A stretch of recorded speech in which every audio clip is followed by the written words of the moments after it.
আজি ধুবুৰীত আইন শৃংখলা পৰিস্থিতি সন্দৰ্ভত বৈঠকত বহি কেইবাটাও সিদ্ধান্ত গ্ৰহণ কৰিলে মুখ্যমন্ত্ৰী ডক্টৰ হিমন্ত বিশ্ব শৰ্মাই শেহতীয়া ৰাজ্যৰ পৰিস্থিতি সন্দৰ্ভত কিছু মন্তব্য কৰিছে ধুবুৰী পৰিস্থিতি সন্দৰ্ভত মন্তব্য কৰিছে আৰু ৰাজধানী প্ৰসংগতো মুখ্যমন্ত্ৰীগৰাকী আজি কি কৈছে সেয়া শুনিব বিচাৰিছো।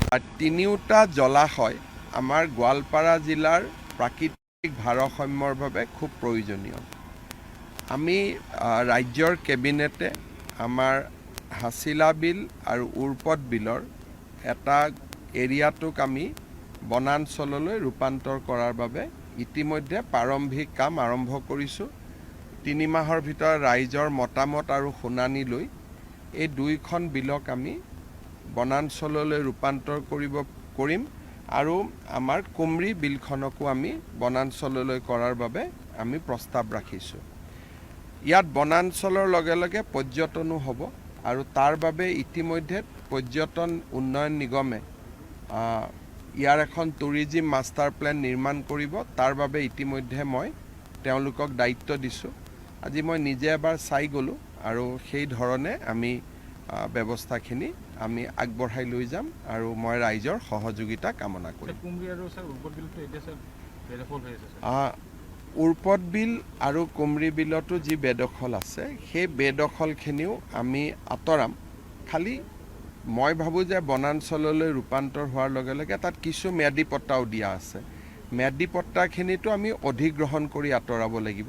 তেওঁলোকক আমাৰ যিটো লেণ্ড আইনমতে যিখিনি পাই দি আঁতৰাব লাগিব আৰু বেদখল কৰাখিনিক মই ভাবোঁ আমি ৰিকুৱেষ্ট কৰিলে তেওঁলোকে নিজে উঠি যাব। ৰাজ্যখিনিৰ ক্ষেত্ৰত আমি গোটেই বস্তুটো বহুদিনীয়া পুৰণা এটা ঘটনা, তাক আমি অলপ চোৱা চিতা কৰি আছোঁ। কাৰণ তাত নতুনকৈ মানুহ আহিছে আৰু বহু বছৰ পুৰণা বহি থকাও মানুহ আছে।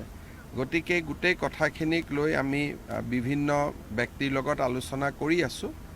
মোক আৰু 30-45 দিন সময় লাগিব, তাৰপিছত ৰাইজৰ লগত আহি কথা পাতিম। ছাৰ, ইয়াত যিহেতু যথেষ্ট মানুহ আছিলে, পৰিয়াল আছিলে আৰু বহুত পুৰণি কিছু ফেমিলি আছিলে, পুৰণিটো ইয়াত থাকিবই নোৱাৰে কাৰণ এভিকশ্যনটোৱে নতুন, মানে কি ইয়াত বহাটোৱে নতুন। গতিকে বহাটো কোন চনত বহিছেতো ছেটেলাইটত চাবই পাৰি। তাৰ আগত তেওঁলোক ক'ত আছিল? গতিকে ইয়াৰ আগত য'ত আছিলে তেওঁলোকক আমি তাতে যোৱাৰ কাৰণে সুবিধা কৰি দিম। আৰু যদি কোনোবা একেবাৰে লেণ্ডলেছ আছে কথাটো বেলেগ, কিন্তু ইয়াততো নতুনকৈ অহা আৰু মানুহটো ক'ৰবাৰ পৰা আহিব লাগিব নহয়। গতিকে প্ৰথম আমি জানিব লাগিব ক'ৰ পৰা আহিছিলে। গতিকে যিখিনি মানুহে নিজৰ জেগালৈকে উভতি যাব নোৱাৰে তেওঁলোকৰ লগত আমি পিছত কথা পাতিম। কিন্তু এই গোটেই ঘৰবোৰ দেখিলে আপুনি গম পাব 10-12 বছৰত হোৱা বা 15 বছৰত হোৱা। তো 15 বছৰ আগততো পৰিয়ালটো ক'ৰবাৰ পৰা আহিছিলে নহয়। গতিকে প্ৰথম জানিব লাগিব তেওঁলোক ক'ৰ পৰা আহিছিলে।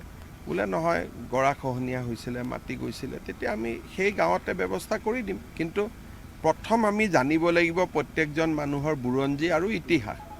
গতিকে আমি চেষ্টা কৰিম জানিবৰ কাৰণে।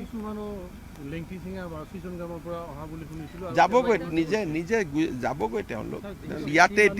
ইয়াতে যদি আৰু কিছুমান মানুহ কিবা কৰি থাকিব, কিছুমান মানুহ যাব, কিন্তু আমাৰ মানুহখিনি আমাৰ লক্ষ্য নহয়। আমাৰ লক্ষ্যটো হ'ল হাছিলা বিল।